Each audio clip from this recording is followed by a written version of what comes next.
Why does your school teach humanities? Our school teaches humanities as we feel that the subject is an integral and essential learning area for students to cover. It involves the learning and enlightenment of different cultures, environments, people, and societies from the past and the present. Humanities assists students to connect with other people's lives, stories, ideas, and different places worldwide.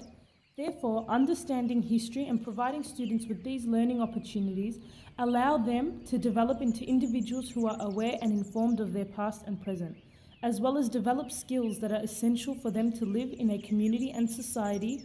For example, the ability to understand, empathize, and connect with people, and also respect and appreciate Indigenous people and culture. With this knowledge, individuals are less likely to hold racist or ignorant views towards those who are of Aboriginal or Torres Strait Islander background. Including Indigenous perspectives ensures a safe, inclusive environment for all students. Why include Aboriginal and Torres Strait Islander perspectives in primary education? Referring to the cross-curriculum priorities, AITSL 1.4 and 2.4 and the Triple R prototype, it is vital that we include these perspectives for a number of reasons. Firstly, Indigenous perspectives are a cross-curriculum priority that all teachers need to address. This priority in the curriculum is designed in such a way that it allows students the opportunity to develop their knowledge of Australia by engaging with the world's oldest continuing living cultures, that is, the Aborigines. The conceptual framework for this curriculum priority involves exploring the themes of identity and living communities through elements and concepts such as country or place, culture and people. Secondly, it has been evident that bringing in Aboriginal and Indigenous perspectives, according to Cahill and Collard 2003, has been shown to improve Aboriginal and Torres Strait Islander students' attendance, engagement and participation. Thus, by including their perspectives and cultures, Aboriginal students are more likely to feel a sense of confidence and motivation to attend school, and this may improve relationships between non-Indigenous and Indigenous people. Educating young students will give them opportunities to learn about diversity within their community, according to the Australian Humanities Curriculum 2016. Lastly, including these perspectives are a part of the Respect, Relationships and Reconciliation, also known as the Triple R project, which was developed for the AITSL to address focus areas within the Australian Professional Standards for Teachers. That is, the standards 1.4 and 2.4. How you teach humanities at your school? We teach humanities at our school through a range of ways. Example, from activities in the class through to whole school events such as Multicultural Day. On this day, students from all cultural backgrounds dress up in their traditional cultural outfits and participate in fun and engaging activities. There is also an entertaining performance where a group of Indigenous people will perform and express their Aboriginal culture through their traditional dance. These types of activities are a vital part of teaching humanities at our school, as it links to the humanities curriculum, as it also allows students to respect other cultures and to celebrate the cultural harmony within our school, community and Victoria. It also allows students to acknowledge the diversity of people and places in the local community and beyond, and to gain an understanding of how people participate in their communities. Humanities in our school are also taught through music and dance. Music as a subject is extremely important for them to learn. It not only is a great way to enhance their learning, but it is a fundamental part of their development and growth. By learning about Indigenous music, students both show an understanding of how the impact of music within their own personal surroundings and the environments, and also receive an insight to their other cultures and the role it plays within those cultures. We as a school feel that the Aboriginal people use music to express and communicate the more important things in their culture. hence the main reason why it is a part of teaching in this school. Another way we teach is through the incorporation of maps and languages. As in Humanities curriculum, we focus greatly on maps and languages, including Aboriginal perspectives on all three. Focusing on the language aspect of the curriculum, adhere to the cross-curriculum priorities in the Australian curriculum framework. Your child will not only learn parts of an Aboriginal language, but Aboriginal histories and culture. They are an integral part of learning Aboriginal languages and Torres Strait Islander languages, as there is an inseparable connection between the languages and land, sea, sky and waterways. Through learning a framework language, all students gain access to knowledge and understanding of Australia that can only come from an Australian perspective. Your children will also be learning essential knowledge about the geography of the local area and discover similarities and differences in between places within and outside Australia through the study of their environmental and human characteristics.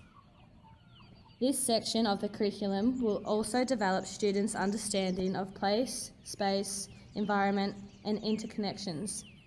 From other perspectives, our teachers will also study the constantly changing environment and the history of the colonies and borders within Australia. Examples of practice and on-country visit.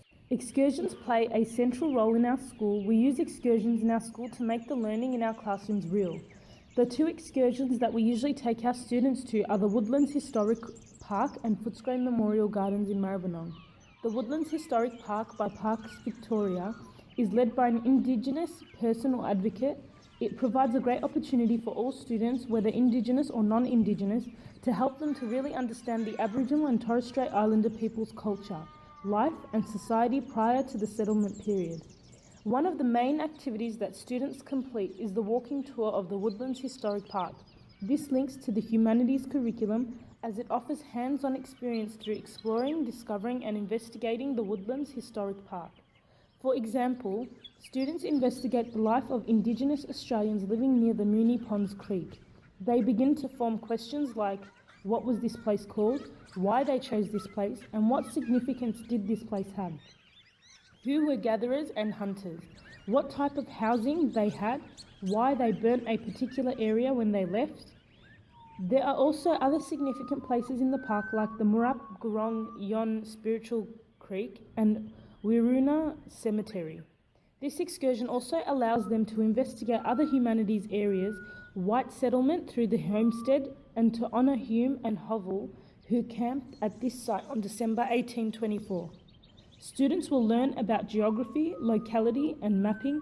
Each student will be given a map of the Woodlands Historic Park, and they will need to mark in certain places the animals and events or places they came across as they walk around the park, such as Murrup Gurrong Yan Creek, Flora Trail, Native Indigenous Flora, Moonee Ponds Creek.